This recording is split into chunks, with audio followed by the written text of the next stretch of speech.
எங்கள் அப்பா எனக்கு அம்மாவும் அப்பாவும் அவர் தான். ஏன்னா எனக்கு 5 வயசுலேயே அம்மா இறந்து போயிட்டாங்க. அதனால எனக்கு அம்மாவாகவும் அப்பாவாகவும் இருந்து எல்லாம் சொல்லி கொடுத்ததும் அன்பு கொடுத்ததும் எங்கள் அப்பா தான். எல்லாம் சொல்லி கொடுத்தது அப்படின்னா, நான் இவ்வளோ தைரியமாக இருக்கேன் அப்படின்னா, இவ்வளோ தெளிவாக ஒவ்வொரு மொழியையும் அதுக்கான ஒரு மரியாதையோடு பேசுகிறேன் அப்படின்னா, அதெல்லாம் அப்பா சொல்லி கொடுத்தது தான். முதல் தடவை நாங்கள் மலையாள படம் ஒத்துக்கிட்ட போது முதல்ல எனக்கு எழுத படிக்க கற்றுக் கொடுத்தாரு. நீ டெய்லி பேப்பர் படி, உனக்கு பாஷை தெரிஞ்சாதான், மொழி தெரிஞ்சாதான் நீ என்ன பண்ணுற அப்படின்றது உனக்கு புரியும் அப்படின்னு. ஸோ இந்த ஒரு விஷயம் எதையுமே லைட்டாக எடுத்துக்க கூடாது, எதையுமே ஏனோ தானோ பண்ணக்கூடாது அப்படின்றது எங்கள் அப்பா கிட்ட இருந்து கற்றுக்கிட்டேன்.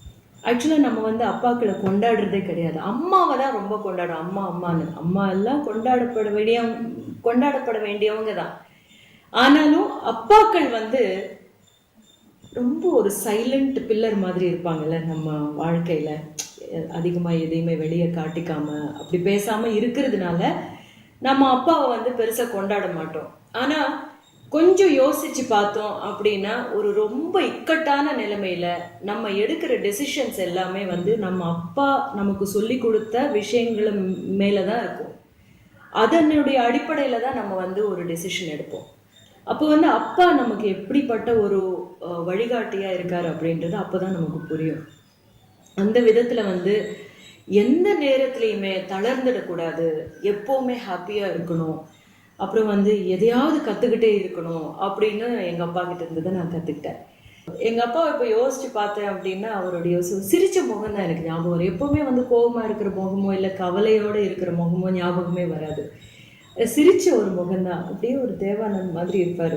கொஞ்சம் அப்படியே ரொம்ப ஸ்டைலாக தலையை இப்படி சாய்ச்சிக்கிட்டு நடந்து வருவார். அவர் பேசுறதுனா ரொம்ப ஸ்டைலாக இருக்கும். ரொம்ப ஃபென்டாஸ்டிக் பர்சன். என்னுடைய ஃபர்ஸ்ட் ஹீரோ எங்கள் அப்பா.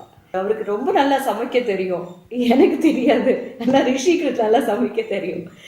எங்கள் அப்பாவை எப்போ சமைப்பார் அப்படின்னு நாங்கள் எதிர்பார்த்துக்கிட்டே இருப்போம். அந்த மாதிரி இப்போ திடீர்னு அப்பாவை பற்றி கேட்கும்போது சொல்கிறதுக்கு எவ்வளோ விஷயம் இருக்குல்ல அப்பாவை பற்றி அப்படின்னு யோசிக்க தோணுது.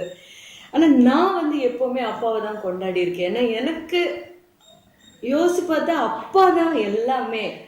அண்ணா இருந்தாங்க, அப்புறமா அவங்க திரும்பி கல்யாணம் பண்ணிக்கிட்டாங்க, அந்த அம்மா இருந்தாலும் இன்னைக்கு கூட எதுனாலும் எங்கள் அப்பாவை நினச்சிக்குவேன். இப்போ எங்கள் அப்பாவை பார்க்கும்போது ஒரு குழந்தை மாதிரி இருப்பார். ஐயோ கஷ்டமாக இருக்கும் சில நேரத்தில். ஆனால் இருந்தாலும் கூட இன்னும் அந்த ஒரு கம்பீரம் இருக்கும். அவர் பார்க்குற பார்வையில் இருக்கட்டும், அவர் நடக்கிற நடையில், அவர் உட்கார்றதுல பயங்கர ஒரு தன்னம்பிக்கை இருக்கும்.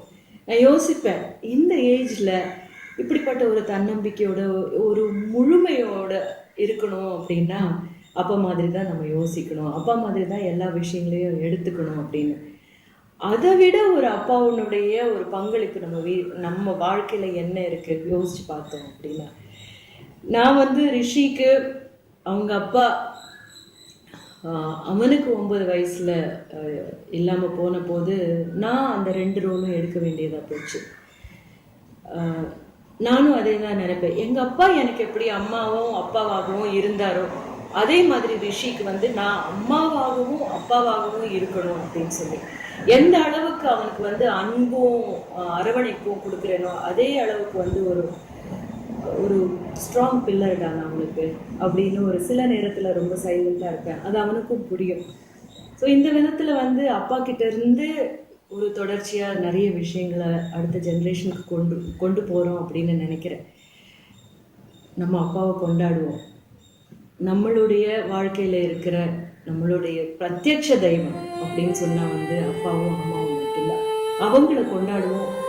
இந்த அப்பா அப்படின்ற படம் எடுத்துகிட்டு இருக்கிற சமுத்திரக்கனி அவர்களுடைய இந்த அப்பா படத்தையும் நம்ம பார்த்துட்டு எவ்வளோ ஒரு பியூட்டிஃபுல் தாட் இல்லை அப்பாவை பற்றி. நானும் அதனால தான் அப்பாவின் மீசை அப்படின்னு ஒரு படம் எடுத்திருக்கேன்.